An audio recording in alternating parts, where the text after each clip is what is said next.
Ahkam en bref. Comment effectuer les prières quotidiennes? Tout musulman est tenu d'accomplir la salat ou la prière rituelle 5 fois par jour. Ces 5 prières quotidiennes s'effectuent de façon similaire à différentes heures de la journée, mais diffèrent par le nombre d'unités ou de rak'a. La prière de l'aube ou fajr a 2 rak'a, celle de Zohr ou midi en a 4, ainsi que celle du Asr ou après-midi.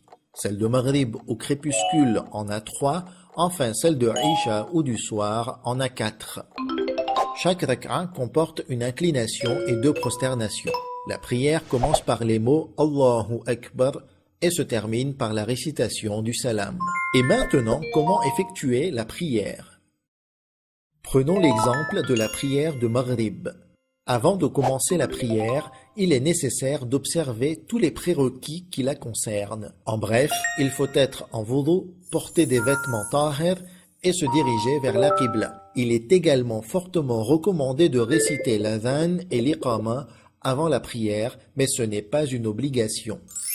Très bien, maintenant tenez-vous droit et ayez l'intention de vous rapprocher d'Allah par cet acte d'adoration. Ensuite, dites Allahu Akbar en arabe. Cela s'appelle le takbiratul ihram et dans des circonstances normales, il est obligatoire de se tenir debout pendant qu'on le dit. C'est ainsi qu'on commence la prière et à partir de là, elle sera invalide si on fait autre chose que les actes de la prière.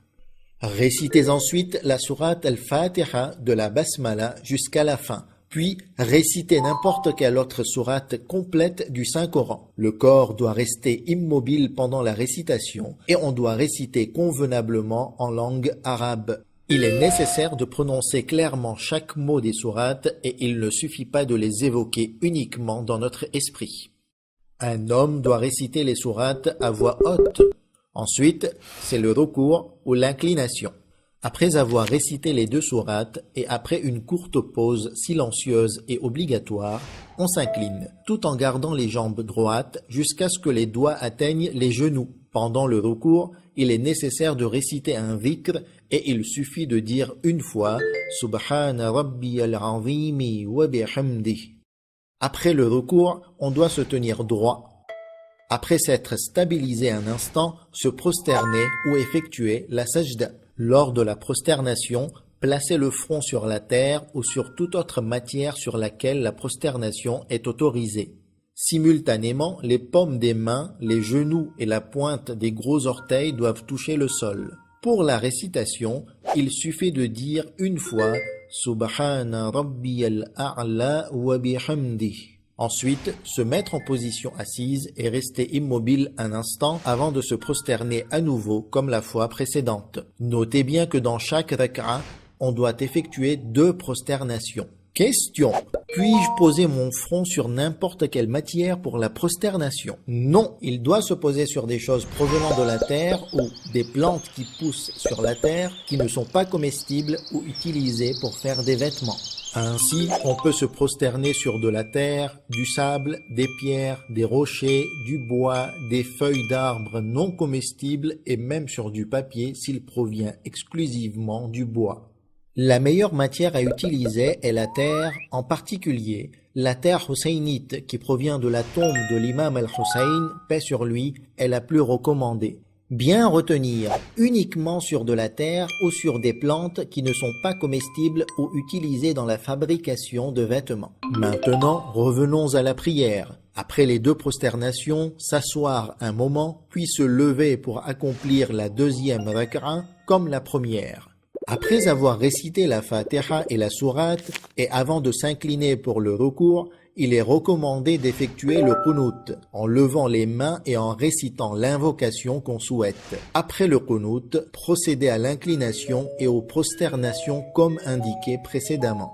Après la 2e prosternation, on doit s'asseoir pour le tashahhud qui est obligatoire à la fin de la 2e rak'a. Que dois-je réciter au tashahhud?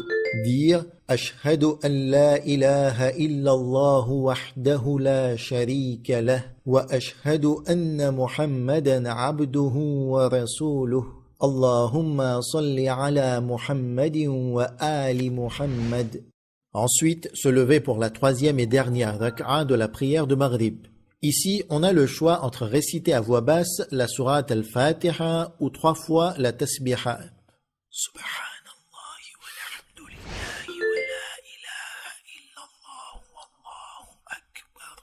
Ensuite, effectuer l'inclination et les 2 prosternations comme indiqué précédemment. Enfin, s'asseoir et réciter le tashahhud une fois de plus, puis compléter la prière en récitant le salam. Assalamu alayka ayyuhan nabiyyu wa rahmatullahi wa barakatuh. Assalamu alayna wa ala ibadillahi as-salihin. Assalamu alaykum wa rahmatullahi wa barakatuh. Ainsi, on a complété la prière de Maghrib. Les autres prières quotidiennes sont très similaires à celle-ci et la principale différence réside dans le nombre d'unités ou rak'a. Sachez que les hommes et les femmes doivent réciter les sourates des prières de Dhuhr et Asr à voix basse. Et seuls les hommes doivent les réciter à voix haute lors de la prière de Fajr et lors des 2 premières rak'a des prières de Maghrib et Isha. Voyons maintenant ce qui invalide la prière. 1. Tout ce qui invalide le wudu invalidera la prière, comme lâcher un pet, uriner, dormir, etc. 2. L'ajout ou l'absence d'une des parties essentielles intentionnellement ou non.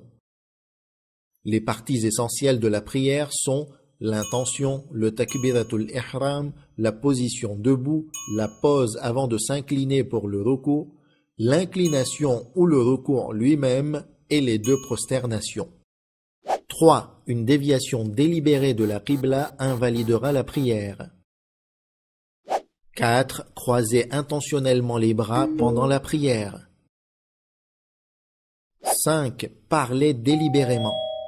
6. Dire délibérément Amin après avoir récité la sourate al-Fatiha. 7. Rire de manière audible. Le simple fait de sourire n'annule pas la prière. 8. Pleurer pour une raison matérialiste et mondaine. 9. Manger ou boire pendant la prière.